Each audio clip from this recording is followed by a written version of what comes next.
In spring 2020, Michael Rosen was struck down by the COVID virus and spent 7 weeks in intensive care.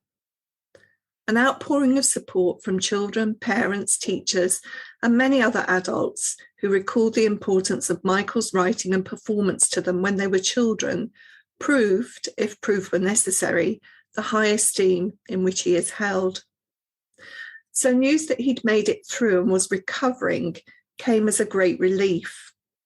But recovery from such a trauma is slow and painful.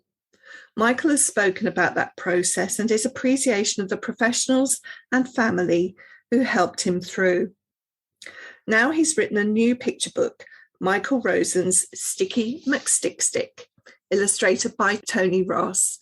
And Michael joined me in the reading corner to tell me more about it. How are you now? I'm good, mostly. I'm a bit weaker than I was, I think, a bit more breathless. I've lost most of the sight in my left eye, most of the hearing in my left ear. I have numb toes, and I don't know. I think people with long COVID of one sort or another nearly all say that there's muscles and joint things go on. But then I am 75, so if you don't have muscles and joint things going on when you're 75, then you're a lucky person. Yeah. Sticky McStickstick is your new book, and it's a story of recovery from COVID. And I think what comes across in that book is your remarkable resilience and grit. But there must have been days when it felt too difficult. And I'm just interested to know what kept you going on those days. Interesting question. Yes. I mean, in the period covered by the book, which is essentially the time I was in St Pancras Rehab Hospital in London, near St Pancras Station, I was in there for about 3 weeks. They taught me how to stand up and how to walk, and I didn't want to. There's a way in which the bed just pulls you back. It's so comfortable. And here were these very, very kind, coaxing people who insisted that I would be able to walk. I mean, at first I just thought they were not exactly joking, but being kind of positive in that nursing, doctoring, therapist-y way, that there was a way forward in which I would be able to walk. And when they did try to get me to stand up, it seemed impossible. I was gasping, my legs were shaking, and it took 3 and on occasions 4 people to prop me up. And so one reflex was, I'm not going to make this, am I? And so I would just wait when this agony of going to the gym, would you believe, would be over, and I could just get back into bed and everything would be normal again. But you don't get angry with people who are trying to help you? No, I don't remember being angry. I was mostly just grovelingly grateful.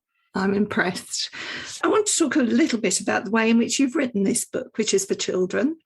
And there is a characteristic lightness that comes through, and that's emphasised by Tony Ross's illustrations. I mean, you are the demon wheelchair user in this book. Was humour really important to you as part of your recovery? Yes, it was. I mean, the fact that I called a very ordinary NHS, very, very practical Sticky McStickstick, that was in itself quite jokey. And I did like taking photographs of him. I think I took a photograph of him hiding in my bed and put it up on Twitter, the idea that, you know, he exists as a person. And there were various other times. I mean, the wheelchair thing, at first, I know it sounds strange, and I really don't want to make light of people who rely on wheelchairs for the whole of their lives. But it was a liberation for me because I'd struggled with the frame, you know, what people call a Zimmer frame.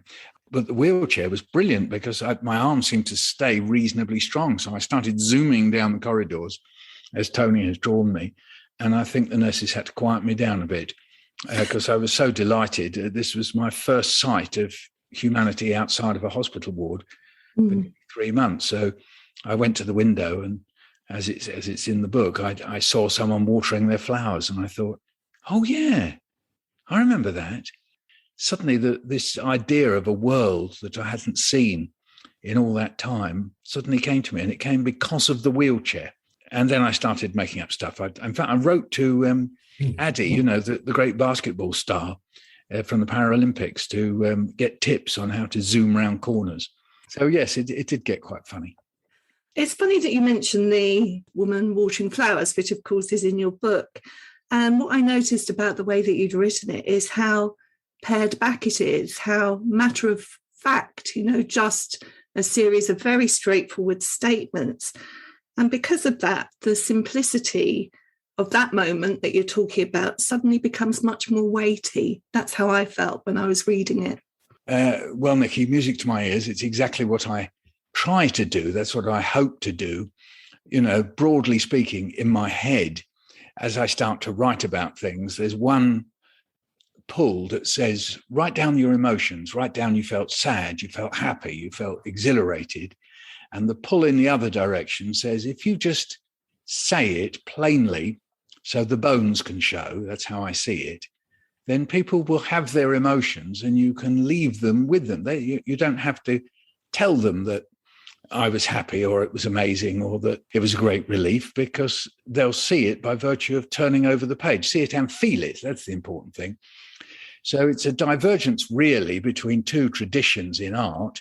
One is the romantic tradition where you say, I wandered lonely as a cloud and this host of waving daffodils. And that's fine. It's lovely. It's full of emotion. That's what the romantics were saying in response to all that dry stuff of reason that came in the era before. So that's one pull. And then the other pull, it sounds very obscure, but it actually comes from ancient Chinese poetry and then its revival with the Imagists in the beginning of the 20th century, who said that you could write about these things as you saw them. Mm-hmm. So if you say you want to express the passing of time, you want to express sadness, you could just describe leaves falling into the water and then the leaves flowing away with the river. You don't have to say, oh, how sad I feel. And that's the sort of origin of haiku. You try and show time passing without saying what you feel about it. So these two pulls I find in my writing quite often. And sometimes I go full emotion, perhaps with the younger children, express exhilaration and wonder and things like that. Mm. But with this stuff for older children, I hope that they will get exactly what you described, that you get the kind of whoosh feeling in your stomach as you turn over the page. And there I am seeing the lady watering her flowers. And that's thanks to Tony, because he's done it in a very ordinary sort of a way. He hasn't made a big deal of it, that people will get that whoosh without me saying whoosh. It strikes me that this is one of the reasons that I find children's untutored writing really powerful, because they tend to do that. Indeed, I once put in a book where I was talking about this very thing, Nikki. I think it was in my book, Did I Hear You Right? And a girl had written a poem about how the fact people kept remarking on how small she was. And she just repeated the phrase, there goes tiny Tina, I hear them say. So she didn't say that annoyed me, that made me fed up, that made me sad. She just repeated it. So there was one thing, something like, I do this and I do this. And then there goes tiny Tina, I hear them say. Then she says, I do this. And then it's repeated. There goes tiny Tina, I hear them say. And I remember thinking, that is so stark and so brilliant. That's what I mean by the bones. Mm-hmm. She's got to the bones of it. Mm-hmm. Coming back to the writing of this book, or writing around illness, a few things I wanted to ask you. One was whether there is a catharsis in writing out the experience. Yes, there's no question for me that writing is a combination of, we've got that ancient Greek word from Aristotle, catharsis, that in other words, through the emotion, somehow or other, you find a form of redemption or satisfaction or peace, and there are other words around this idea that if you express something that is sitting in your head that pains you, bothers you, that the writing process sorts things out. What it does is it gives you a chance to look at yourself. It's a form of mirror because it's there on the page in front of you. And then when you look at it, you can actually weigh up whether you've been authentic. In other words, have I told that right or have I cheated? No, maybe you didn't really get to what it was you wanted to say. So all those kinds of reflections that you might have are actually very useful, because what you're doing is putting yourself up for examination. Mm. And there was other kinds of writing going on during this period when you were in hospital. The nurses actually kept diaries, didn't they? Did they do that for everybody, or was it just because they knew that you were a writer? Part of the training for intensive care nurses, that's in other words for nurses who are dealing with people who are by and large knocked out in a coma. They write a patient diary for as many as possible, and on the cover of my patient diary it says this: "This diary can be completed by relatives, friends, nurses, doctors, and allied health professionals to record the patient's daily events. This diary will be given to the patient on discharge from critical care, or if appropriate, when recovering on critical care. The diary may help with the patient's post-critical care recovery by providing them with information and insight into a time when they were not aware." And I'll show you as well. You can see their writing. Here you go. Here's Dear Michael from a student nurse associate saying, "Get well soon." With a little drawing of a flower. And then, "Dear Michael, night shift, 21st of May, 2020. My name is Louise." That's the last one of the notebook, actually. That's Louise seeing me out. So I've done several things since I came out. I have actually spoken to trainee intensive care nurses. And then I have spoken at various conferences and so on. So I'm, if you like, what could you describe it? An articulate victim.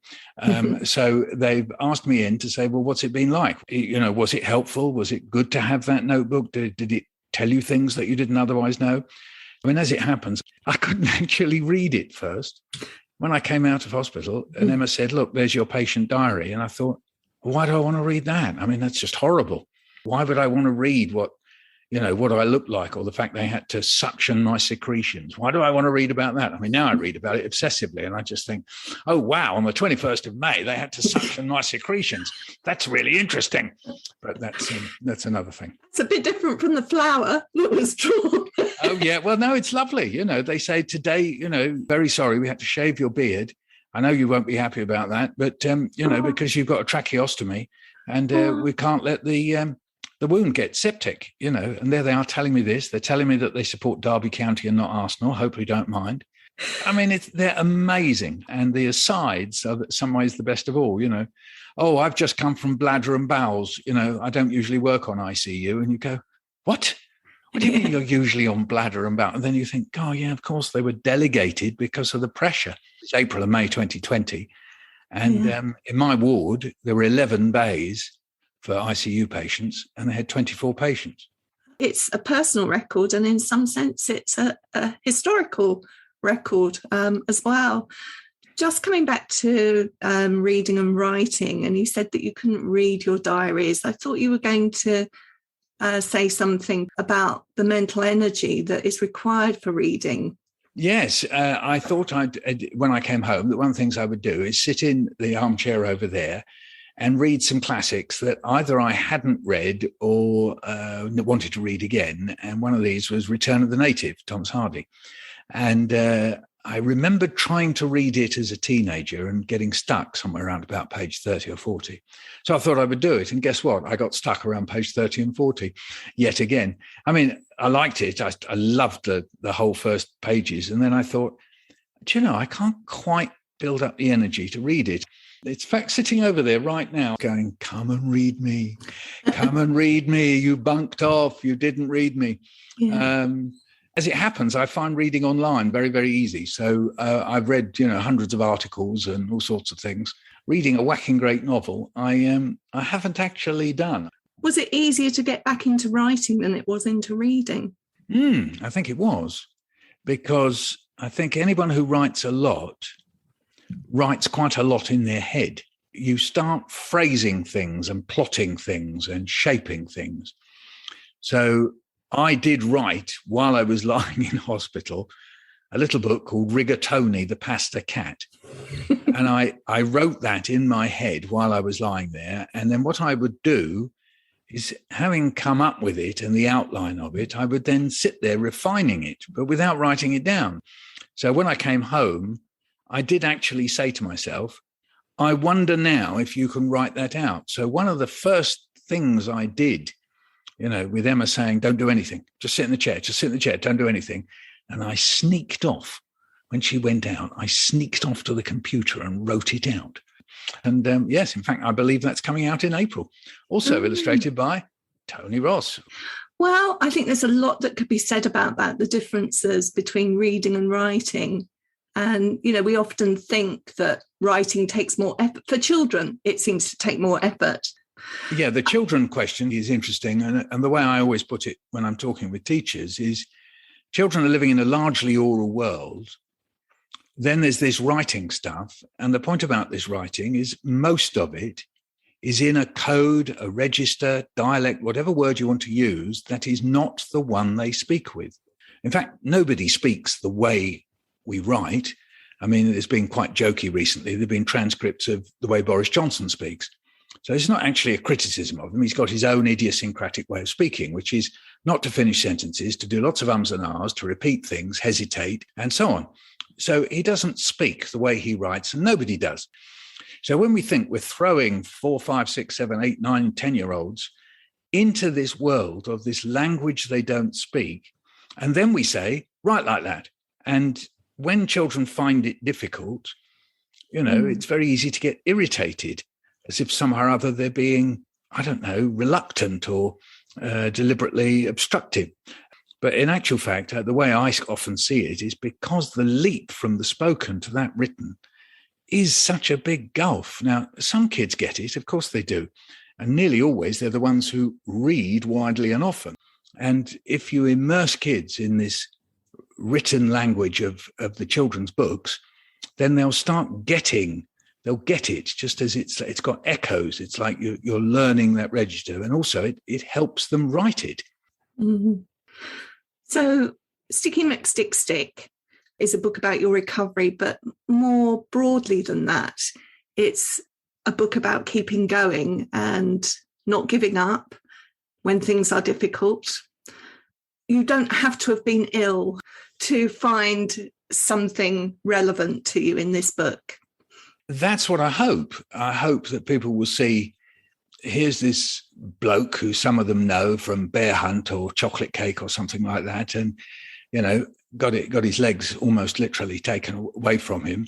And so it was a challenge. That's one word we use. So what do you do about it? And so I'm hoping to show people that one way or another, I did cope with it, and I got home and walked through the door and met my family. And yes, I hope that people might look at it and say, oh, yes, I know a challenge like that in my life. I mean, that's actually in the tradition of the parable, isn't it? If you go back to the Bible, so just think of one of the most famous, the Good Samaritan. Now, we don't know whether that ever happened. It may have done, it may not have done. But the reason why it's there in the Bible is Jesus is telling a story about don't walk by on the other side of the road. So you can have a genuine situation in which somebody is lying in the road like the Samaritan, but it may be another situation. It may be because you hear about your grandmother who's in a bad way. Are you going to go around there or are you not? So that parable tradition exists in children's books quite often. And if you write in a particular kind of way, and the writing in this is quite spare, so it's sort of a bit like a folk tradition of writing, because things happen and then I sort of plonk back. So there's little trios and little routines that kind of repeat themselves. So it's got a bit of a shape of a folk tale that, yes, I hope that people will think of it in terms of how that is like something in their life. Because if you write in that, what's called an emblematic way, if you write in that particular way, think of, say, Hansel and Gretel or Cinderella, some of these stories, is that there's a whole load of stuff that isn't there. You know, it doesn't, you know, we don't know what Hansel and Gretel look like. We don't know whether the dad's got a beard or the mum wears a hat. We don't know any of that stuff. It's just they took them into the forest. You know, times were hard. They took them into the forest, left them there. It's very, very stark. Well, if you write like that, you can then think of analogies very easily. You can say, oh, wow, that's like an abandonment story. It's like that time I got lost in Sainsbury's. So you can leap from Hansel and Gretel to being abandoned as you thought you were when you were aged 4, and your mum was just simply at the till paying, and you thought, I was abandoned. It's just like Hansel and Gretel. And you can make the jump. Fascinating. When people have been through a trauma, which you obviously have, they often talk about being changed by that. And I suppose just to finish, I'm interested in whether you're aware that anything has changed for you having been through this experience. Yes, I think I have to say it's a sense of precariousness. I'm a different person and very alert and sometimes anxious about my own state of being or the state of being of my kids or Emma. And I think it's all got racked up a bit. It's been magnified. So there's that. Maybe sort of somehow or other a bit more philosophical, just a bit more in the sense of thinking about the passing of time. Obviously, I'm 75, I'm not going to be here in 50 years' time. So, you draw a line between now and 50 years and at some point or another it's going to be an end. And what does that actually mean? There's a very famous Raymond Carver poem that I reflected on when Eddie died, that's my son, where he's locked himself out of his room and he looks back into his room and he can't get in. And then he sort of sees this room without him in there. And it's an incredible poem, and I recommend it to everybody to read. And it's brilliant because, I find I do sometimes walk around this house or other places and think of what they'll be like when I'm not there. And I guess that's been precipitated by being literally so near to death as I was. And I know that is absolutely true. If Emma hadn't taken me to the hospital that night, I was a goner. And then there were 2 or 3 times when I was actually in there that I could have done. And so, you reflect on all this.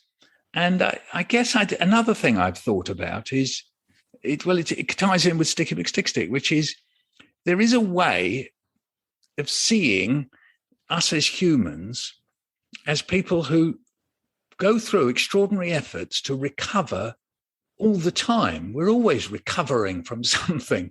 So there are these Latin phrases like homo ludens, which means sort of man the player, or homo labor, man the worker.